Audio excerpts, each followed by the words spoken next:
دوستوں، عرش پر ہلچل مچ جاتی ہے فجر کی نماز کے بعد جو یہ تسبیح پڑھتا ہے۔ سارا دن جو منہ سے بولتے جاؤ گے وہ ملے گا۔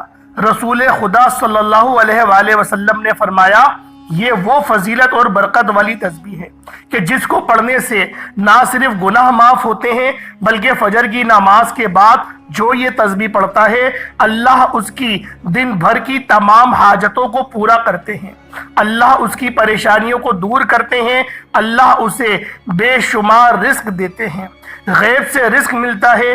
رسول خدا صلی اللہ علیہ وآلہ وسلم نے فرمایا کہ جو شخص کی صبح شام یہ تسبیح صرف 100 مرتبہ پڑھے تو قیامت کے دن اس سے افضل عمل کسی کا نہیں ہوگا سوائے اس شخص کے جس نے اس کے برابر یا اس سے زیادہ ان کلمات کو پڑھا ہو۔ محترم ناظرین، فجر کی نماز کے بعد جو یہ تسبیح پڑھتا ہے عرش پر ہلچل مچ جاتی ہے۔ اللہ تعالیٰ اپنے بندے کی حاجت کو پورا کرنے کے لیے فرشتوں کی دوڑیں لگوا دیتے ہیں، اس کے ہر معاملات میں اس کی غیبی مدد کرتے ہیں، اس کے منہ سے نکلا ہر لفظ پر اللہ رب العزت کن لکھ دیتے ہیں۔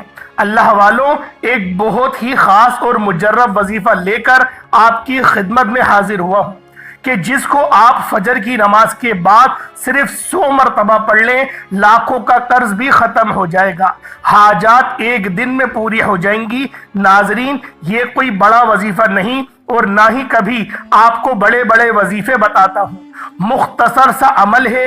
آج کا وظیفہ نہایت ہی مختصر سا وظیفہ ہے، فجر کے بعد آپ نے اس عمل کو کر لینا ہے، انشاءاللہ پھر اسی وظیفے کا اثر آپ خود دیکھیں گے، رزق مال و دولت کے انبار لگ جائیں گے۔ یہ خاص تسبیح صرف دولت کے لیے ہے، لیکن آج کا یہ وظیفہ، یہ عمل صدقے دل کے ساتھ آپ نے کرنا ہے۔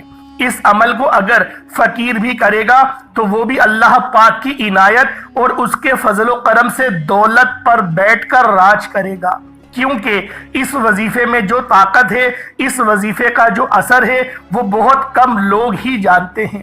ویسے تو ہم نے اپنے چینل پر بے شمار وظائف بتائے ہیں، لیکن یہ جو عمل ہے، یہ جو وظیفہ ہے، یہ آپ کی ساری پریشانیوں کو ختم کر دے گا۔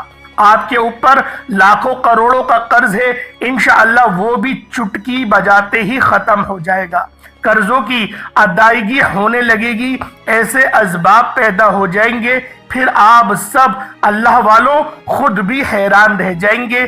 آپ کے پاس دولت کی کمی ہے، آپ کرائے کے گھر میں رہتے ہیں، آپ کو سمجھ میں نہیں آتی کہ کرایہ کیسے ادا کروں، گھر کا خرچ کیسے چلاؤں، کیونکہ آج کل مہنگائی بھی تو اتنی زیادہ ہو گئی ہے کہ ایک وقت کا کھانا بھی مشکل ہو چکا ہے۔ ہر ماہ بجلی کے تگڑے تگڑے بل ادا کرنے ہوتے ہیں، ہر ماہ بچوں کی فیسیں بھی ادا کرنی ہوتی ہیں۔ انسان بہت پریشانی میں ہے اور انسان کو سکون صرف اللہ کے ذکر میں ہی ملتا ہے۔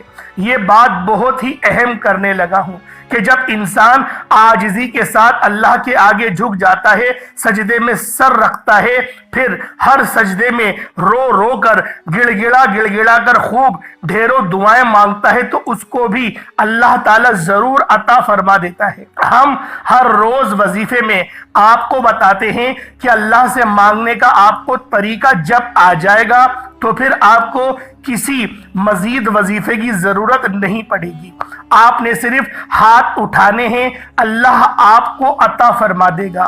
لیکن اس سے پہلے آپ کے کچھ اعمال ہوتے ہیں، آپ جو چھوٹی چھوٹی غلطیاں کرتے ہیں، جن کو اگر آپ لوگ سدھار لیں گے اور آپ اپنے کاروبار میں حلال طریقے سے کاروبار کریں گے، یا پھر آپ لوگ رزق کمانے میں حلال ذرائع استعمال کریں گے، جیسا کہ اللہ کے پاک رسول نبی مکرم حضرت محمد مصطفیٰ صلی اللہ علیہ وآلہ وسلم نے کاروبار کیا تھا، آپ بھی اسی طرح کام کریں، حلال اور پاکیزہ طاہر رزق کمائیں۔ اگر آپ لوگ جاب کرتے ہیں تو اس طریقے سے اپنی جاب کریں، نوکری کریں کہ آپ کے اوپر کوئی انگلی نہ اٹھا سکے، آپ ایمانداری سے ڈیوٹی دیں، جس کام کی تنخواہ لیتے ہیں وہ کام مکمل جانفشانی کے ساتھ اور مکمل ایمانداری کے ساتھ کریں، اپنے فرائض سے کوئی غفلت نہ کریں، ہر ماہ رزق حلال ہی آپ اپنے گھر میں لے کر آئیں، اور کوشش کریں کہ آپ کے پورے گھر میں حرام کا ایک لقمہ بھی کسی کے پیٹ میں نہ جائے۔ حلال رزق کمانے سے ایسا ہو ہی نہیں سکتا کہ انسان اپنے اللہ پاک سے مانگے، اللہ پاک اس کی دعا کو رد کر دے، ایسا کبھی نہیں ہو سکتا۔ اور یہ جو وظیفہ ہے، جب یہ وظیفہ کوئی بھی بندہ پڑھتا ہے تو اس وظیفے سے اس کے پاس بے حساب دولت آ جاتی ہے۔ اللہ والوں، یہ ساری نعمتیں جو ہیں، یہ ساری برکتیں جو ہے حلال رزق میں، حلال روزی میں، اللہ پاک کا شکر ادا کرنے میں ہی پوشیدہ ہے۔ تو کوشش کیا کریں کہ کثرت سے اللہ پاک کا شکر ادا کیا کریں۔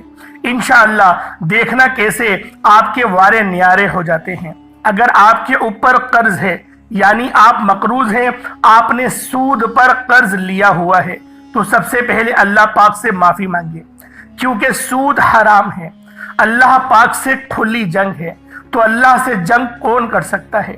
میرے بھائیوں، میری بہنوں، جو بندہ اللہ سے جنگ کرنے کا سوچے گا وہی دونوں جہانوں میں مارا جائے گا، ذلیل و رسوا ہو کر رہے گا، آخرت میں بھی ذلیل و رسوائی اس کے مقدر آئے گی، جہنم کی انتہائی تہ میں، یعنی نچلی سطح پر، نچلے گڑھے میں اس کو پھینکا جائے گا۔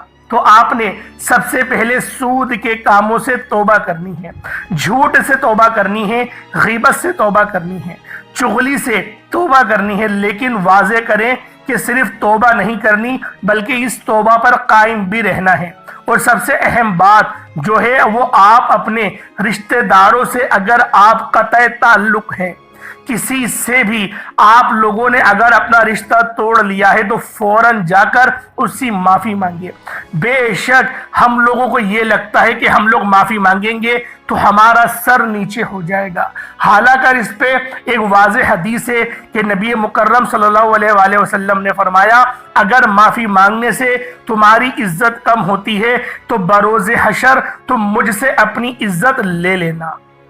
اللہ والوں، بے شک آپ کی غلطی ہو یا نہیں ہو، آپ لوگ اللہ پاک کے اوپر بھروسہ رکھیں اور اللہ پاک کے فضل و کرم کے مشتاق رہیں۔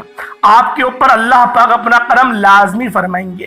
یہ رشتہ داروں کے ساتھ آپ نے اچھا سلوک کرنا ہے، اس کے ساتھ تعلقات جوڑنے کی کوشش کریں، اور آپ لوگ یہ نہیں دیکھیں کہ دوسرا آپ کے بارے میں کیا کہہ رہا ہے۔ اللہ والوں، ایک بہت ہی مشہور قول آج کل جو ہے وہ دنیا میں بہت زیادہ بولا جاتا ہے کہ مجھے غلط بات برداشت نہیں۔ اللہ والوں، غلط بات ہی برداشت کرنے والی ہوتی ہے، صحیح بات تو ہر کسی کو برداشت ہو جاتی ہے۔ جو بات برداشت کرنے والی ہے، ہم لوگ اس بات کو اتنی تمنگری سے کہتے ہیں کہ مجھے غلط بات برداشت نہیں۔ بھائی برداشت ہی غلط بات کرنی ہے۔ جو دونوں جہانوں کے شہنشاہ ہیں، جو مختار کل ہیں، جو خاتم النبیین ہیں، جو امام الانبیاء ہیں، کیا انہوں نے غلط باتیں برداشت نہیں کری؟ انہوں نے تو اپنے اوپر اوجڑیاں بھی برداشت کری، ان کے اوپر دندان مبارک بھی شہید کیے گئے، ان کے خاندان والوں نے چھوڑ دیا، ملک والوں نے چھوڑ دیا، شہر والوں نے چھوڑ دیا، مکمل بائیکاٹ کر دیا گیا، دار ارقم میں قید کر دی گئی۔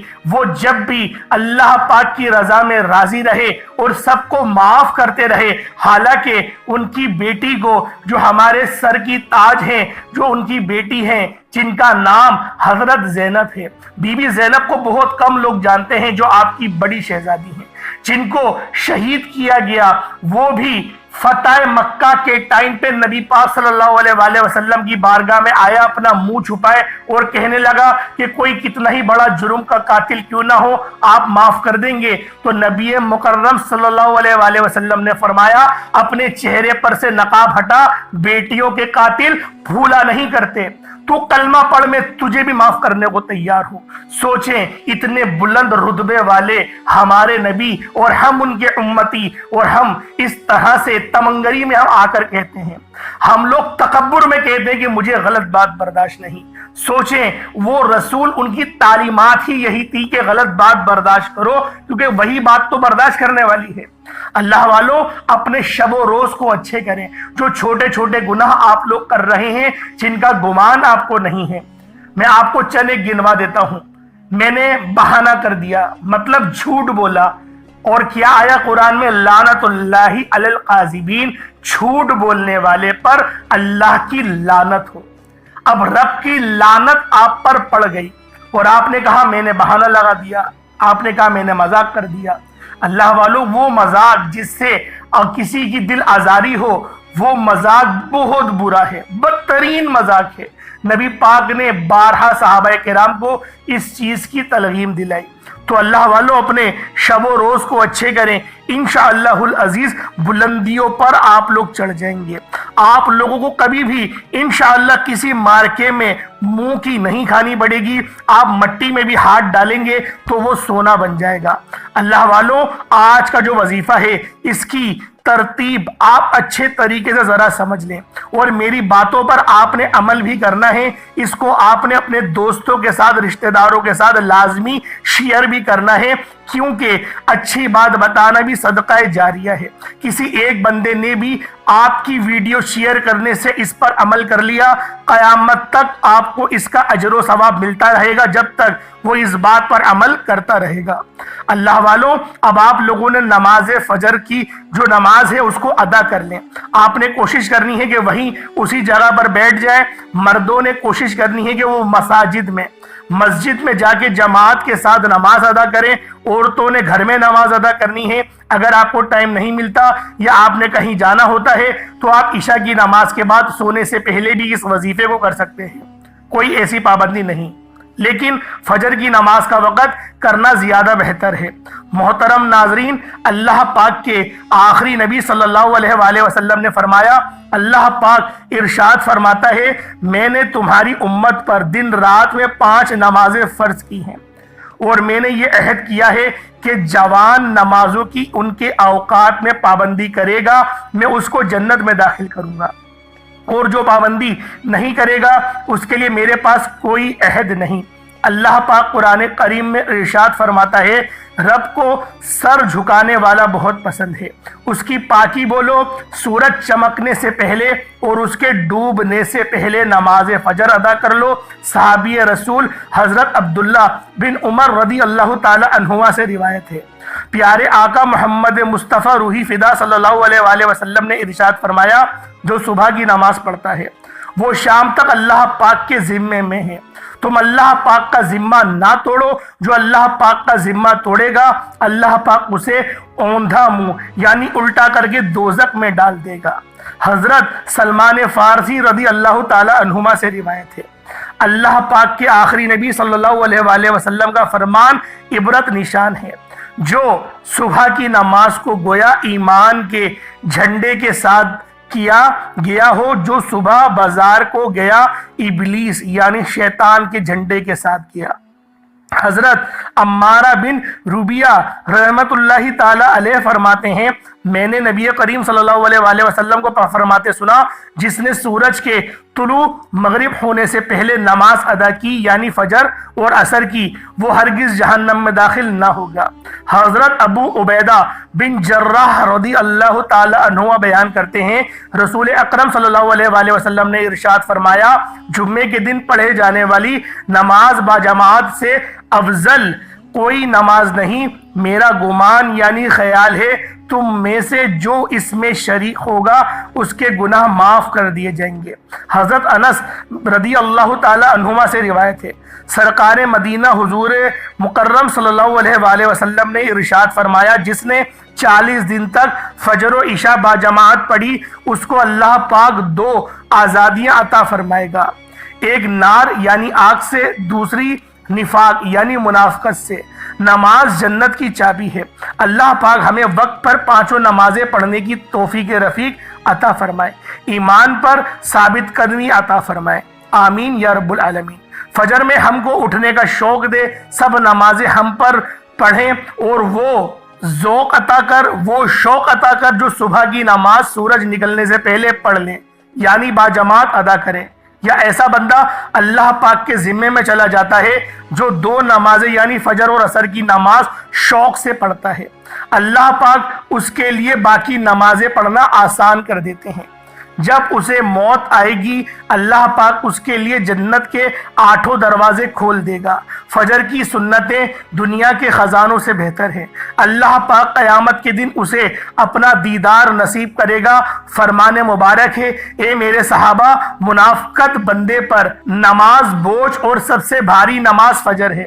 فجر کی نمازوں کی فضیلت کو مد نظر رکھتے ہوئے گزارش ہے کہ اگر آپ اپنی دنیا اور آخرت سنوارنا چاہتے ہیں اور دونوں جہانوں میں کامیابی حاصل کرنا چاہتے ہیں تو فجر کی نماز کو اپنے اوپر لازم کر لیجئے۔ اللہ پاک ہماری موت اور آخری سانس بھی نماز فجر ادا کرتے ہوئے عطا کرے، آمین یا رب العالمین۔ اللہ والوں، وقت کی نزاکت کو مد نظر رکھتے ہوئے آئیں آج کے اس خاص عمل، اس خاص وظیفے کی طرف چلتے ہیں۔ اس سے پہلے اگر آپ لوگ ابھی تک اس چینل پر نئے ہیں اور آپ لوگوں نے ابھی تک اس چینل کو سبسکرائب نہیں کیا تو خدا را اس چینل کو ابھی سبسکرائب کریں، ویڈیو کو لائک اور شیئر کریں۔ ایسے بہت سے وظائف، بہت سے اعمال آپ کے حوالے ڈیلی بیسس پر کرتا رہوں گا۔ اب آپ لوگوں نے اس خاص عمل، اس خاص وظیفے کو فجر کی نماز کے بعد بھی کر سکتے ہیں، اور آپ لوگ اس عمل کو رات میں یعنی عشاء کی نماز کے بعد بھی کر سکتے ہیں، سونے سے پہلے بھی کر سکتے ہیں۔ جب آپ کو وقت ملے، موقع ملے، باوضو مصلی پر بیٹھ کر سب سے پہلے نبی کریم رؤوف الرحیم صلی اللہ علیہ وآلہ وسلم کی ذات پاک پہ درود پاک پڑھنا ہے۔ درود پاک آپ کوئی سا بھی پڑھ سکتے ہیں، آپ صلی اللہ علیہ محمد پڑھ لیں، آپ صلی اللہ علیہ وآلہ وسلم پڑھ لیں، یا پھر آپ لوگ نماز والا درود ابراہیمی پڑھ لیں۔ ایک بار حصول برکت اور ثواب کی نیت سے میرے ساتھ بھی پڑھ لیجئے گا۔ اللہم صلی علی محمد وعلی آل محمد کما صلیت علی ابراہیم وعلی آل ابراہیم انک حمید مجید۔ اللہم بارک علی محمد وعلی آل محمد کما بارکت علی ابراہیم وعلی آل ابراہیم انک حمید مجید۔ درود پاک پڑھتے ساتھ ہی فوری طور پر آپ لوگوں نے اپنے خاص مقصد کی نیت کرنی ہے۔ ہر بندے کا مقصد الگ ہے، ہر بندے کی حاجت الگ ہے۔ کوئی رزق کے لیے پریشان ہے، کوئی مال و دولت کے لیے پریشان ہے، کوئی مقروض ہے، قرض اتارنا چاہتا ہے، کوئی اپنی بیٹیوں کے بہترین رشتے کرنا چاہتا ہے، کوئی بے اولاد ہے، صاحب اولاد ہونا چاہتا ہے، کسی کے گھر میں لائٹ نہیں آ رہی، سولر سسٹم لگوانا چاہتا ہے۔ اس طریقے کی آپ کی کوئی بھی خواہش ہے، آج آپ لوگوں نے اللہ پاک سے کھل ڈل کے مانگنا ہے۔ آج ماں باپ بھی اس عمل کو کریں، اپنے بچوں کے روشن مستقبل کے لیے کریں، اپنے بچوں کو کامیابی پر لے جانے کے لیے کریں، اپنے بچوں کی آپ لوگ محبت کے لیے کریں، تاکہ آپ کو اپنے بچوں کی فرما برداری بھی نصیب ہو، کیونکہ ایسے ماں باپ بہت کم ہوتے ہیں، نصیب والے ہوتے ہیں جن کی اولادیں ان کی فرما برداری کرتی ہیں۔ تو لہٰذا آپ لوگوں نے اللہ پاک سے اپنے فرما بردار بچے کے لیے لازمی دعا کرنی ہے کہ میرے مولا میرے بچے کو میرا ہمیشہ فرما بردار بنا کے رکھنا۔ اس طریقے سے آپ لوگوں نے ضرور اللہ پاک سے دعا کرنی ہے اس خاص عمل، اس خاص وظیفے کو پڑھتے ہوئے۔ اب آپ لوگوں نے فوری طور پر ایک بار اعوذ باللہ من الشیطان الرجیم بسم اللہ الرحمن الرحیم پڑھ کر وظیفے کا آغاز کرنا ہے۔ اب یوں محسوس کریں جیسے دنیا جان سے آپ کا تعلق ختم، اور بسم اللہ پڑھنا بہت افضل ہے۔ جس طریقے سے قرآن پاک کا آغاز بھی بسم اللہ سے ہی ہوا، جیسے حضرت سلیمان کی بہت ہی مبارک روایت ہے کہ حضرت سلیمان علیہ السلام نے اپنے خط کا آغاز اللہ تعالیٰ کے بابرکت نام سے ہی کیا۔ اس طرح حضرت نوح علیہ السلام کی کشتی کے چلنے کا تذکرہ قرآن مجید میں کیا گیا ہے، تو اللہ تعالیٰ نے ارشاد فرمایا، ترجمہ اور کہا، اس میں سوار ہو جاؤ، اس کا چلنا اور تیرا نا اللہ کے نام سے ہی ہے، بے شک میرا رب بخشنے والا مہربان ہے۔ گویا کسی بھی ایسے کام کا آغاز جو جائز ہو تو اللہ کا نام لینا اور اسے شروع کرنا انبیاء علیہ الصلوۃ والتسلیم کی سنت مبارکہ ہے، جو اس کام میں برکت پیدا ہوتی ہے۔